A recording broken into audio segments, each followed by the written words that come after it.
হলো আজকের দিন। সকাল কারো হয় সূর্য ওঠার আগে, কারো ঘুম বেলা গড়িয়ে ভাঙলেও দিন কিন্তু বসে থাকে না। সকালেই তাই আপনাদের সাথে নিয়ে শুরু করতে চাই একটি চমৎকার দিন। আমরা মনে করি প্রতিটি দিনই সবচেয়ে সেরা, তাই দিনটি আরো শুরু হোক সুন্দরভাবে। শুভ সকাল, আমন্ত্রণ কেওয়াই স্টিল নিবেদিত সকাল 24-এ। আজ শনিবার 22 আষাঢ় 1431 বঙ্গাব্দ, 6 জুলাই 2024 খ্রিস্টাব্দ। আপনাদের সাথে রয়েছি আমি সারিকা তাবাসসুম। দর্শক, আয়োজনের শুরুতেই আমরা একটু বন্যা পরিস্থিতি নিয়ে জানব। অব্যাহত রয়েছে উত্তরাঞ্চলের নদ নদীর পানি বৃদ্ধি, দুর্ভোগ বাড়ছে চরাঞ্চলের পানিবন্দী মানুষের। কুড়িগ্রামে ব্রহ্মপুত্র ও দুধকুমার নদের পানি বেড়ে প্লাবিত হচ্ছে নতুন নতুন এলাকা। গাইবান্ধা সদর, সুন্দরগঞ্জ, ফুলছড়ি ও সাঘাটা উপজেলার 20টি ইউনিয়নের অন্তত 50,000 মানুষ পানিবন্দী, তলিয়েছে রাস্তাঘাট, ফসলের ক্ষেত। যমুনার পানি বেড়ে জামালপুরের 3 উপজেলার স্থবির শতাধিক গ্রাম। পানির তোড়ে ভেঙে গেছে দেওয়ানগঞ্জ ও ইসলামপুরের অনেক সড়ক। এছাড়া বগুড়ার সারিয়াকান্দি, সিরাজগঞ্জ, টাঙ্গাইলের ভুয়াপুর, কালিহাতী ও সদর উপজেলায় কয়েক গ্রাম প্লাবিত হয়েছে। এদিকে সিলেটের 13 উপজেলায় প্লাবিত 1179টি গ্রাম। মৌলভীবাজারে 5 উপজেলায় পানিবন্দী 3 লাখ মানুষ।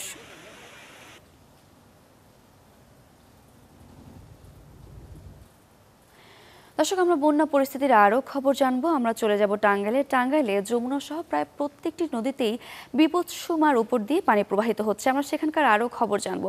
আমাদের সাথে যুক্ত হচ্ছেন সহকর্মী মাসুদ রানা।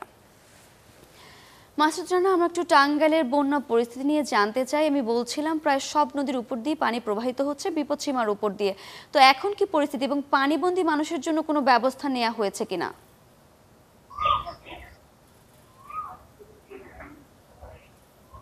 সারিকা, শুভ সকাল। আপনি জানেন গতকাল শুক্রবার থেকে কিন্তু টাঙ্গাইলের ভুয়াপুর উপজেলা, কালিহাতী এবং টাঙ্গাইল সদর উপজেলায় যে যমুনা নদীর পানি কিন্তু বিপদসীমার উপর দিয়ে অতিবাহিত করছে এবং টাঙ্গাইলের আরেকটি নদী রয়েছে ঝিনাই নদী, সেই নদীর পানিও কিন্তু বিপদসীমার উপর দিয়ে অতিবাহিত হচ্ছে। এবং এই যে 2 দিনের যে পানির বিপদসীমার উপর দিয়ে অতিবাহিত হচ্ছে, আজকেও কিন্তু সকাল থেকে তা ব্যতিক্রম কোনো কিছু নয়। আজকে কিন্তু পানি আরো বৃদ্ধি পেয়েছে। আমি এই মুহূর্তে দাঁড়িয়ে আছি টাঙ্গাইলের ভুয়াপুর উপজেলার গোবিন্দাসী ইউনিয়নের কষ্টাপাড়া এলাকাতে। আমি এই মুহূর্তে কিন্তু হাঁটু পানির উপরে, বেশ উপরেই পানি রয়েছে। সে পানির মধ্যে কিন্তু আমি এই যে আপনাকে একটু দেখানোর চেষ্টা করছি, আপনার মাধ্যমে দর্শকদের জানাই যে এই এলাকায় কিন্তু গতকাল রাত 12টার পর থেকে কিন্তু হঠাৎ করে যমুনার পানি ঢুকে পড়ে এবং এই এলাকার নয়, শুধু এই এলাকার আশেপাশে আরো কয়েকটি গ্রামে কিন্তু এই পানিটা ঢুকে পড়ে এবং পানি ঢোকার কারণে কিন্তু এই যে যমুনা তীরবর্তী যে নিম্ন অঞ্চল, এই নিম্ন অঞ্চলের মানুষ কিন্তু পানিবন্দী হয়ে পড়েন। এবং এর পাশাপাশি টাঙ্গাইলের কালিহাতী উপজেলার একটি অংশ এবং টাঙ্গাইল সদরের একটি অংশ কিন্তু যে নদী তীরবর্তী এলাকা রয়েছে এগুলো প্লাবিত হয়েছে। এবং আজকে সকাল থেকে আমরা যে চিত্রটা দেখেছি যে এই এলাকার যে আশেপাশে আরো যে কয়েকটি নতুন এলাকা রয়েছে, সেই নতুন এলাকাগুলো কিন্তু প্লাবিত হচ্ছে। কারণ এই গত 24 ঘন্টায় এই যমুনা নদীর পানি বিপদসীমা অতিক্রম করার পরেও আরো তীব্র আকার ধারণ করছে, যে কারণে কিন্তু প্রতিনিয়ত পানি বৃদ্ধি পাচ্ছে এবং ইতিমধ্যে কয়েক হাজার পরিবার কিন্তু পানিবন্দী হয়ে পড়েছেন। এবং এই সকাল থেকে আমরা দেখেছি এই এলাকার যারা সাধারণ মানুষ রয়েছেন, নিম্নবিত্ত যারা মানুষ রয়েছেন, যারা দিন আনে দিন খায়, তারা কিন্তু সকালে এই পানি ভেঙে কাপড় ভিজিয়ে কিন্তু তারা স্থানীয় বাজার সহ বিভিন্ন এলাকাগুলোতে যাচ্ছেন। এবং আমি যদি আপনাকে গত 24 ঘন্টায় অর্থাৎ শুক্রবারের হিসাব অনুযায়ী টাঙ্গাইল পানি উন্নয়ন বোর্ড দেওয়া তথ্য মতে ঝিনাই নদীর পানি জোকারচর পয়েন্টে 41 সেন্টিমিটার, যমুনা নদীর পানি পোড়াবাড়ি পয়েন্টে 38 সেন্টিমিটার, ধলেশ্বরী নদীর পানি নলচাপা সেতু পয়েন্টে 10 সেন্টিমিটার, মির্জাপুর পয়েন্টে 13 সেন্টিমিটার এবং মধুপুর পয়েন্টে 25 সেন্টিমিটার বৃদ্ধি পেয়েছে। যেহেতু আজ এখন পর্যন্ত পানি উন্নয়ন বোর্ডের তেমন কোনো তথ্য আমাদের হাতে আসেনি, যে আসা মাত্র আমরা সেই আপডেটটিও আমরা দিয়ে দিব। তবে এখানকার যারা স্থানীয় কর্মকর্তা রয়েছেন এবং পানি উন্নয়ন বোর্ড সহ জেলা প্রশাসন, অন্যান্য যারা কর্মকর্তা রয়েছেন, তাদের সাথে কথা হয়েছে। তারা জানিয়েছেন যেহেতু হঠাৎ করেই এই এলাকাগুলোতে, নিম্নাঞ্চল যে এলাকাগুলোতে পানি ঢুকে পড়েছে, যারা বানের পানিতে আটকা পড়ে রয়েছেন, তাদের জন্য তারা সার্বিকভাবে সহযোগিতা করবেন এবং সরকারিভাবে তারা যতটুকু সম্ভব তারা সার্বিকভাবে প্রতি বছরই সহযোগিতা করে আসেন। এবারও তারা সেই সহযোগিতা করবেন। এমনটি জানিয়েছেন টাঙ্গাইলের প্রশাসনিক কর্মকর্তারা। সারিকা, এই ছিল টাঙ্গাইলের যমুনার যে পানিবন্দী মানুষের সর্বশেষ চিত্র। মাসুদ রানা, আপনাকে ধন্যবাদ। দর্শক, টাঙ্গাইলের বন্যা পরিস্থিতি নিয়ে আমরা জানছিলাম, আমরা জানবো এবার সিরাজগঞ্জের পরিস্থিতি নিয়ে। সিরাজগঞ্জে একই পরিস্থিতি, পাহাড়ি ঢল আর বর্ষণের কারণে যমুনা নদীর পানি বাড়ছে এবং বিপদসীমার উপর দিয়ে যে পানি প্রবাহিত হচ্ছে, সেই সাথে নদী তীরবর্তী মানুষের সেই অঞ্চলে নদী ভাঙনেরও সৃষ্টি হচ্ছে। আমরা সেখানকার পরিস্থিতি জানবো। সিরাজগঞ্জ থেকে যুক্ত হচ্ছেন সহকর্মী হিরকগুন। হিরকগুন, আমরা বলছিলাম নদী তীরবর্তী অঞ্চলগুলোতে ভাঙনের সৃষ্টি হচ্ছে, ভাঙন রোধে কোনো ব্যবস্থা নেওয়া হয়েছে কিনা সেখানে? যে আমরা এখন রয়েছে সিরাজগঞ্জ সদর উপজেলার পূর্ব বাওয়াইতারা গ্রামে, ঠিক এই গ্রামের একটি পাকা সড়কে কিন্তু আমরা দাঁড়িয়ে রয়েছি এবং এই পাকা সড়কটি কিন্তু এখন বন্যার পানিতে তলিয়ে গেছে। আপনারা যদি একটু আপনাদের দেখাই, আপনারা দেখতে পারবেন যে সড়ক দিয়ে মানুষ চলাচলের একটি পাকা সড়ক পূর্ব বাওয়াইতারা গ্রাম। এই গ্রামটি কিন্তু সিরাজগঞ্জ সদর উপজেলার যমুনা নদীর তীরবর্তী একটি গ্রাম এবং সেই গ্রামে কিন্তু এই সড়ক দিয়ে কিন্তু এখন নৌকা চলাচল করছে। আপনারা দেখতে পাচ্ছেন যে এটি এই গ্রামের কিন্তু একমাত্র প্রধান এই সড়কটি। গত কয়েকদিনের টানা উজান থেকে আসা পাহাড়ি ঢলের পানিতে যে যমুনা নদীর পানি বৃদ্ধি পাচ্ছে, যে বৃদ্ধি পাওয়ার ফলে কিন্তু এই সিরাজগঞ্জের যমুনা নদীর তীরবর্তী এবং চরাঞ্চলের যে নিম্নাঞ্চলগুলো রয়েছে সেগুলো কিন্তু ধীরে ধীরে প্লাবিত হয়েছে। ঠিক এই গ্রামটির মতো সিরাজগঞ্জের যে 5টি উপজেলার সিরাজগঞ্জ সদর, কাজীপুর, চৌহালি, বেলকুচি এবং শাহজাদপুর উপজেলার চরাঞ্চল যে নিম্নাঞ্চল সেগুলো কিন্তু প্লাবিত হয়েছে এবং এই পানি বাড়ার সাথে সাথে আমরা দেখেছি যে শাহজাদপুর উপজেলায় তীব্র নদী ভাঙনও কিন্তু রয়েছে। ঠিক আপনারা দেখতে পাচ্ছেন যে পাশেই কিন্তু, যদি আমরা একটু দেখাই, আমাদের ক্যামেরা পার্সন নাজমুলকে বলবো যে এই পাশে কিন্তু একটি প্রাথমিক বিদ্যালয় আপনারা দেখতে পাচ্ছেন যে সড়কের পাশেই যে প্রাথমিক বিদ্যালয়, সেই প্রাথমিক বিদ্যালয়টি কিন্তু পানি উঠে পড়েছে, যে কারণে কিন্তু শিক্ষা কার্যক্রমও ব্যাহত হচ্ছে এবং এই যে সড়কটি দিয়ে মানুষ প্রতিদিন পায়ে হেঁটে চলাচল করত, সেই সড়ক দিয়ে কিন্তু এখন মানুষ দেখতে পাচ্ছেন যে নৌকা নিয়ে কিন্তু চলাচল করছে, যে কারণে কিন্তু এলাকার মানুষের একটি দুর্ভোগ রয়েছে। পাশাপাশি এই প্রায় 2000 মানুষ পরিবারে কিন্তু বসত এই পূর্ব বাওয়াইতারা গ্রামে, যেটি যমুনা নদীর ঠিক পূর্ব পাশেই হওয়ার কারণে, কিন্তু তীরবর্তী হওয়ার কারণে প্রতি বছরই কিন্তু যমুনা নদীর পানি বাড়ার সাথে সাথে এই গ্রামটি প্লাবিত হয় এবং প্রায় 3 মাস কিন্তু তাদের পানিবন্দী থাকতে হয় এবং যে কারণে কিন্তু এই বছরও যমুনা নদীর পানি বিপদসীমা অতিক্রম করার সাথে সাথে কিন্তু পানি উঠে পড়েছে এবং অধিকাংশ ঘর বাড়িতে কিন্তু এখন পানি উঠেছে, যে কারণে কিন্তু মানুষের দুর্ভোগ রয়েছে এবং পানি উন্নয়ন বোর্ড যেটি বলছে যে পানি কিন্তু আরও 2 থেকে 3 দিন কিন্তু এটা বাড়তে পারে। সেক্ষেত্রে সিরাজগঞ্জে কিন্তু একটি স্বল্পমেয়াদী বন্যা হওয়ার কথা কিন্তু পানি উন্নয়ন বোর্ড বলছে এবং শাহজাদপুরে যে নদী ভাঙ্গন সেটি কিন্তু এখন কিছুটা কম রয়েছে। তারপরেও কিন্তু আমরা দেখেছি বেলকুচি উপজেলাও কিন্তু নদী ভাঙ্গন রয়েছে এবং সিরাজগঞ্জে আজকে সিরাজগঞ্জ পয়েন্টে কিন্তু 58 সেন্টিমিটার বিপদসীমার উপর দিয়ে কিন্তু পানি প্রবাহিত হচ্ছে, যে কারণে প্রতিদিনই কিন্তু সিরাজগঞ্জের যে 5 উপজেলার চরাঞ্চল এবং নিম্নাঞ্চল সেগুলো কিন্তু বিভিন্ন প্লাবিত হচ্ছে এবং সড়ক ডুবে যাওয়ায় কিন্তু মানুষের চলাচলের কিন্তু একটি অসুবিধা হচ্ছে। সেই সাথে ঘর বাড়িতে পানি উঠে পড়ায় কিন্তু মানুষ তাদের ভোগান্তির কথা বলছে। সারিকা, হিরকগুন, আপনাকে ধন্যবাদ। দর্শক, বন্যায় সিরাজগঞ্জ আর টাঙ্গাইলবাসীর দুর্ভোগের কথা আমরা জানছিলাম। এবার একটু আবহাওয়া বার্তায় চলে যাব। আজ দেশের সব বিভাগের প্রায় অধিকাংশ স্থানগুলোতে বৃষ্টির সম্ভাবনা রয়েছে, সেই সাথে তাপমাত্রাও কিছুটা অপরিবর্তিত থাকার কথা আমরা জেনেছি। চলুন জেনে আসি কোন কোন বিভাগগুলোর কি পরিস্থিতি, সেই সাথে গেল 24 ঘন্টার তাপমাত্রার রেকর্ড আমরা জানবো। ঢাকাতে সর্বোচ্চ তাপমাত্রা 31.1 ডিগ্রি সেলসিয়াস এবং সর্বনিম্ন 27.2 ডিগ্রি সেলসিয়াস। রাজশাহীতে 32.8 ডিগ্রি সেলসিয়াস এবং সর্বনিম্ন 27.3 ডিগ্রি সেলসিয়াস।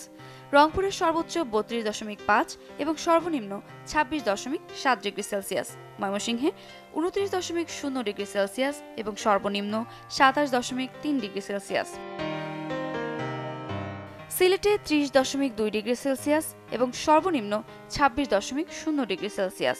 চট্টগ্রামে সর্বোচ্চ 30.4 ডিগ্রি সেলসিয়াস এবং সর্বনিম্ন 25.2 ডিগ্রি সেলসিয়াস। খুলনায় 31.5 ডিগ্রি সেলসিয়াস এবং সর্বনিম্ন 26.5 ডিগ্রি সেলসিয়াস। বরিশালের সর্বোচ্চ 28.0 ডিগ্রি সেলসিয়াস এবং সর্বনিম্ন 26.3 ডিগ্রি সেলসিয়াস। দেশের সর্বনিম্ন তাপমাত্রা টেকনাফ 23.7 ডিগ্রি সেলসিয়াস। দেশের সর্বোচ্চ তাপমাত্রা রাজশাহী 32.8 ডিগ্রি সেলসিয়াস।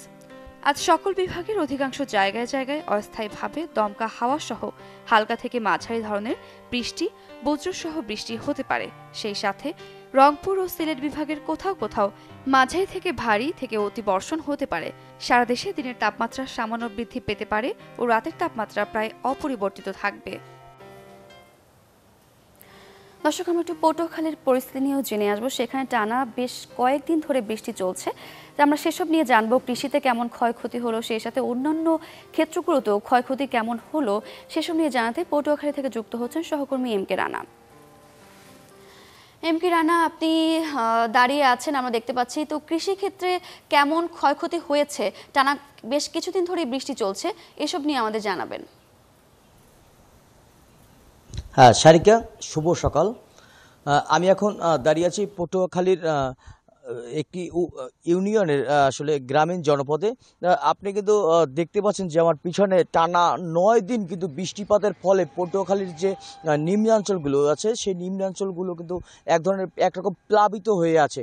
ফলে কিন্তু পানি না নামায় কিন্তু আসলে ভোগান্তিতে পড়েছে কিন্তু হাজারো কৃষক। এর বাইরে কিন্তু আসলে অমাবস্যার যে জো রয়েছে সেই জোতে কিন্তু আসলে নদ নদীর পানি বৃদ্ধির ফলে কিন্তু আসলে এই যে বৃষ্টির যে পানি সেই মাঠ কিন্তু এখনো ভরে আছে। ফলে কিন্তু কৃষকরা এক ধরনের তাদের যে বীজতলা সেই বীজতলা কিন্তু পানিতে ডুবে আছে। আপনি দেখতে পাচ্ছেন এই বীজতলা ডুবে থাকার ফলে কিন্তু আসলে কৃষকরা আশঙ্কা করছেন তাদের বীজ যে জমিতে রোপণ করবেন সে সময় মতন তারা সেই বীজতলার যে বীজ সেটি জমিতে রোপণ করতে পারবেন কি নিয়ে কিন্তু সংশয় রয়েছে। এর বাইরে কিন্তু আসলে পূর্ণিমার জোর অমাবস্যার জোর প্রভাবে যে নদ নদীতে যে পানি বৃদ্ধি হয়েছে এর প্রভাবে কিন্তু আসলে পটুয়াখালী জেলায় কিন্তু ঘূর্ণিঝড় রিমালের প্রভাবে যে বেড়িবাঁধ ক্ষতিগ্রস্ত হয়েছিল সেই ক্ষতিগ্রস্ত বেড়িবাঁধগুলো দিয়ে কিন্তু আসলে পানি প্রবেশ করছে লোকালয়ে। এর ফলে কিন্তু কৃষকরা আরও উদ্বেগ প্রকাশ করছেন, কারণ এই বিভিন্ন লোকালয়ে পানি প্রবেশের ফলে কিন্তু আসলে তারা আরও সামনের দিকে তাদের বাড়িঘর, ফসলি জমি এবং গবাদি পশু নিয়ে তারা শঙ্কা রয়েছেন। এই পানি বৃদ্ধি এবং টানা 9 দিনের যে বর্ষণের যে পানি বৃদ্ধি হয়েছে, নিম্নাঞ্চলগুলো যে প্লাবিত হয়েছে, এর ফলে কিন্তু পটুয়াখালী জেলায় কিন্তু আসলে গোখাদ্যের এক ধরনের সংকট কিন্তু দেখা দেবে এমনটাই ভাবছে কিন্তু আসলে বিশ্লেষকরা এবং গোখাদ্য যারা খামারি রয়েছে তারা কিন্তু এক ধরনের কিন্তু আশঙ্কা করছেন। কারণ এই বৃষ্টির প্রভাবে কিন্তু তাদের যে সব এলাকায় যে ঘাস এবং যে গোখাদ্যের যে আসলে চারণভূমি রয়েছে সেই চারণভূমি কিন্তু আসলে কোমর সমান কিন্তু পানি রয়েছে। ফলে কিন্তু আসলে তারা কিন্তু যে গবাদি পশু রয়েছে সেগুলো কিন্তু তারা গোখাদ্য সরবরাহ করতে পারছেন না। এর বাইরে আমি কিন্তু একজন কৃষক রয়েছেন আমার সাথে, আমি যদি একটু আমার কৃষকের সাথে যদি একটু কথা বলতে চাই আসলে কি অবস্থা। টানা 9 দিন বৃষ্টি থাকার কারণে আমাদের আমন ধানগুলি সব নষ্ট হয়ে গেছে এবং সংকট আছে। আমাদের ভুঁই ক্ষেত রোয়ার জন্য চিন্তিত করতে আছি, আমরা কিভাবে এগুলো রোয়া যাবে আমরা চিন্তায় অস্থির হয়ে গেছি। হ্যাঁ, তারা কিন্তু আসলে এক ধরনের চিন্তায় পড়ে গেছেন যে আসলে টানা 9 দিনের বৃষ্টিতে আসলে তারা কেমন করবে, তাদের বীজতলা আবার রোপণ করবে। এম.কে. রানা, আপনাকে অসংখ্য ধন্যবাদ। দর্শক, পটুয়াখালীর উপর দিয়ে ঘূর্ণিঝড় রেমালের ক্ষয়ক্ষতির সারতে আবার 9 দিনের টানা বৃষ্টি, সেই সাথে আরেকটি ঝড়ের আশঙ্কাও করছে। আমরা এসব নিয়ে জানছিলাম। এবার আমরা চলে যাব আমাদের নিয়মিত আয়োজন পত্রিকায়। আমরা দেখে নেব আজকের দিনের সব প্রধান শিরোনামগুলো। শুরু করব সমকাল দিয়ে। সমকালের শুরুতেই প্রিপেইডে ও ভুতুরে বিল, মে জুনে ভোগান্তি বাড়ে, স্থানীয় অফিসে হাজারো অভিযোগ, বিশেষজ্ঞ কমিটি গঠনের নির্দেশ হাইকোর্টের, বিপাকে লাখো বিদ্যুৎ গ্রাহক, শিগগিরই বাড়তি বিলের ভোগান্তি দূর হবে বলেছেন নসরুল হামিদ বিদ্যুৎ প্রতিমন্ত্রী। 3 বিশ্ববিদ্যালয়ের সামনে শিক্ষার্থীদের সড়ক অবরোধ, চাকরিতে কোটা বাতিল দাবি। আজ সারা দেশে বিক্ষোভ, ক্লাস পরীক্ষা বর্জন কাল থেকে। পদ্মা গর্বের সেতু, টাকার অঙ্কে বিচার হয় না। প্রকল্প সমাপনী উপলক্ষে সুধী সমাবেশে প্রধানমন্ত্রী, সেতু হওয়ায় বিশ্বের সমীহ পাচ্ছে বাংলাদেশ। মানুষ হাসি মুখে ভিটে মাটি দিয়েছেন, এজন্য কৃতজ্ঞ। সবার ধারণা ছিল বিশ্বব্যাংক ছাড়া সেতু হবে না। দর্শক, সমকালের পরে আমরা প্রথম আলো শিরোনামগুলো দেখব। বগুড়ায় আওয়ামী লীগের দ্বন্দ্বে 15 বছরে 51 খুন। সরেজমিনে বগুড়া দলের পদ পাওয়া মাদক ব্যবসা ও চাঁদাবাজি নিয়ন্ত্রণের জন্য আধিপত্য বিস্তারের চেষ্টা খুনোখুনি। দলের নেতাকর্মী খুনের মামলার মূল আসামিরাও দলে বড় পদ পান। মাত্র একটি ঘটনায় বিচার শেষ হওয়ার তথ্য পাওয়া গেছে, আসামি সবাই খালাস। সরকার অনড়, আন্দোলন চালিয়ে যাবেন শিক্ষকেরা। এ সপ্তাহে বৈঠকের সম্ভাবনা। বিশ্ববিদ্যালয়গুলোর পাশাপাশি অন্য স্বায়ত্তশাসিত সংস্থাগুলোতেও অসন্তোষ। পুরো বিষয়টি নিয়ে দায়িত্বশীল মন্ত্রণালয়গুলোর মধ্যে সমন্বয়হীনতা দেখতে পাচ্ছি। আমি মনে করি লম্বা সময় নিয়ে এ ব্যাপারে মতবিনিময় ও পর্যালোচনার দরকার ছিল, বলেছেন AKM আব্দুল আওয়াল মজুমদার, সাবেক সচিব। চলে যাব দৈনিক ইত্তেফাকে। 14 বছর পর ক্ষমতায় লেবার পার্টি, প্রধানমন্ত্রী স্টারমার। লেবার 412 ও কনজারভেটিভ পেয়েছে 121 আসন। 200 বছরের মধ্যে খারাপ ফল রক্ষণশীলদের। ফিলিস্তিনপন্থী 5 প্রার্থীর জয়ে উল্লাস।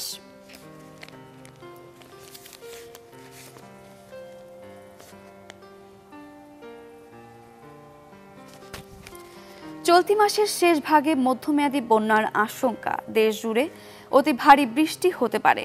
আষাঢ়ের শেষ ভাগে এসে ভারত থেকে নেমে আসা উজানির ঢল আর টানা ভারী বৃষ্টিপাতে স্বল্পমেয়াদী বন্যায় বিপর্যস্ত হয়ে পড়েছে দেশের অন্তত 10টি জেলা। দর্শক, আমরা যেমনটি শুরুতেই জানাচ্ছিলাম 10 জেলার উপর দিয়ে বন্যা চলছে, সেই নিয়ে একটি শিরোনাম আমরা দৈনিক ইত্তেফাকেও দেখছিলাম। আমরা চলে যাব কালের কণ্ঠে। যত বাধাই আসুক এগোবে বাংলাদেশ। পদ্মা সেতু প্রকল্পের সমাপনী অনুষ্ঠানে প্রধানমন্ত্রী। শেখ মুজিবের মেয়ে কখনো দেশের সম্পদ বেচে ক্ষমতায় আসে না, বলেছেন প্রধানমন্ত্রী। ভোট বিপ্লবে ক্ষমতায় এলো লেবার পার্টি। আমরা দৈনিক ইত্তেফাকেও একই শিরোনাম পড়ছিলাম। আবারও জয়ের মুকুট 4 বঙ্গকন্যার। যুক্তরাজ্যের বৃহস্পতিবারের পার্লামেন্ট নির্বাচনে বিশাল সংখ্যাগরিষ্ঠতা পেয়ে ক্ষমতায় ফিরেছে লেবার পার্টি। দীর্ঘ 14 বছর ক্ষমতায় থাকা কনজারভেটিভ পার্টির শোচনীয় পরাজয় হয়েছে। কালের কণ্ঠের শিরোনামগুলো দেখে নিলাম, এবারে আমরা বণিক বার্তা শিরোনামগুলো দেখব। শিশুদের অস্ত্র পাচারের জন্য ভর্তিতে অপেক্ষা করতে হয় 4 মাসের বেশি। শিশু কার্ডিয়াক সার্জন মাত্র 4 জন, সপ্তাহে সর্বোচ্চ 5টি সার্জারির সুযোগ। হাসপাতালটির শিশু কার্ডিয়াক সার্জারি বিভাগের রোগীদের অভিভাবকরা জানিয়েছেন রোগী ভর্তি করতে অপেক্ষা করতে হয়েছে 4-5 মাস, কোনো কোনো ক্ষেত্রে আরও বেশি। হাসপাতালটিতে শিশু কার্ডিয়াক সার্জারি বিভাগের শয্যা সংখ্যা 44, এর কোনোটি সাধারণত খালি পাওয়া যায় না। এই বিভাগ থেকে প্রতি সপ্তাহে অস্ত্রোপচারের সুযোগ পাওয়া যায় সর্বোচ্চ 5টি। দর্শক, বণিক বার্তাতেও যুক্তরাজ্যে নির্বাচন নিয়ে শিরোনাম করা হয়েছে। কাল থেকে একযোগে 28 বিশ্ববিদ্যালয় ক্লাস পরীক্ষা বর্জনের ঘোষণা। দর্শক, এই ছিল আজকের দিনের প্রধান প্রধান শিরোনামগুলো। এবার একটু আমরা জন্মদিন নিয়ে জেনে নেব আজকের এই দিনটিতে কোন কোন ব্যক্তিদের জন্মদিন। সেই সাথে আমরা জানবো আজকের এই দিনটিতে আপনারা যারা আমাদের সাথে যুক্ত আছেন তাদেরকে শুভেচ্ছা জানাবো। সেই সাথে আমরা আরও জানবো বিশেষ বিশেষ ব্যক্তিদের বিশেষ বিশেষ কাজগুলো নিয়ে।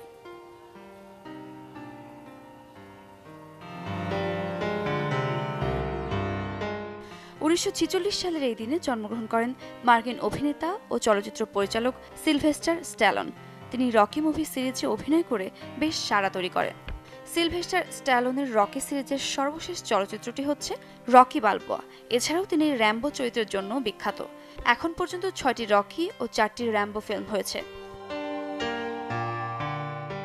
1952 সালের এই দিনে জন্মগ্রহণ করেন ঔপন্যাসিক, ছোট গল্প লেখিকা হিলারি মারি ম্যান্টেল।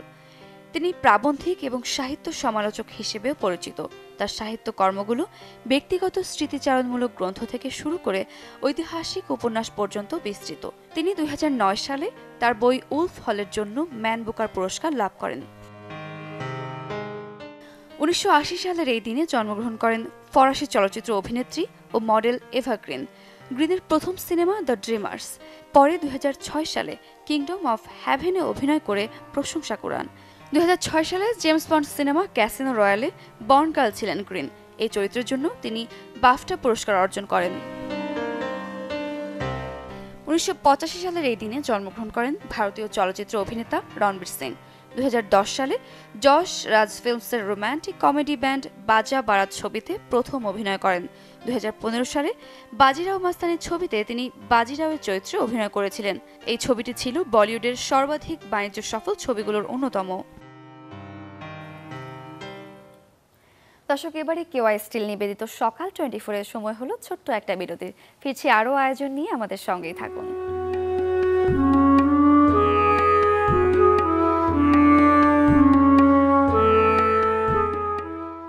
সকাল 24 দর্শক, এবারে আমরা চলে যাব আমাদের ভিন্ন একটি তথ্যে।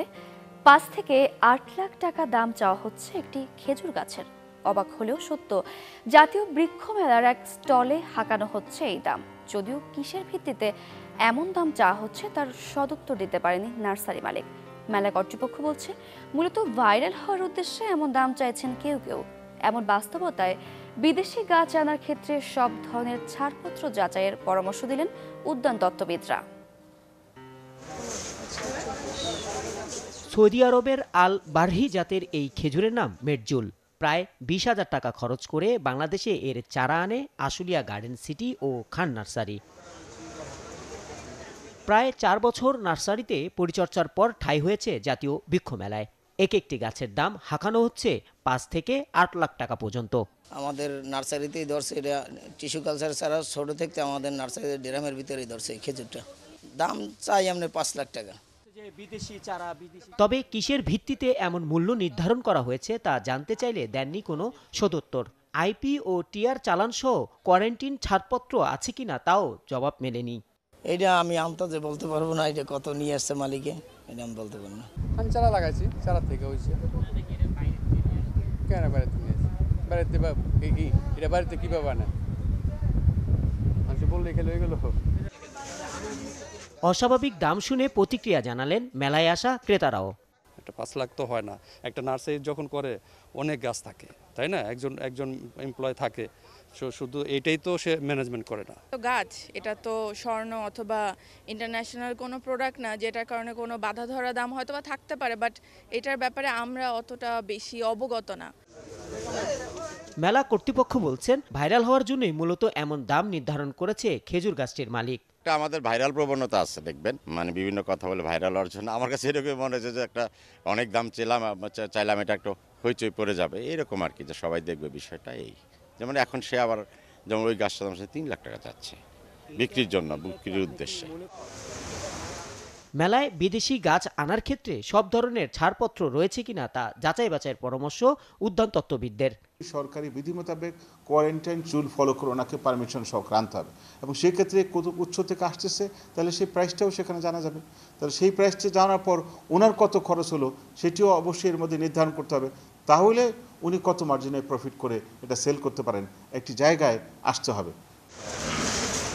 মেলায় দেশি বিদেশি মিলে প্রায় 11 লাখ চারা বিক্রি করা হয়েছে, যা থেকে এখন পর্যন্ত বাণিজ্য হয়েছে 16 কোটি টাকা। রহমান ফয়েজ, চ্যানেল 24, ঢাকা। দর্শক, এই ছিল কেওয়াই স্টিল নিবেদিত সকাল 24 আজকের আয়োজনে। দেখা হবে আগামী পর্বে। সেই পর্যন্ত ভালো থাকুন, সুস্থ থাকুন। সবাইকে শুভ সকাল।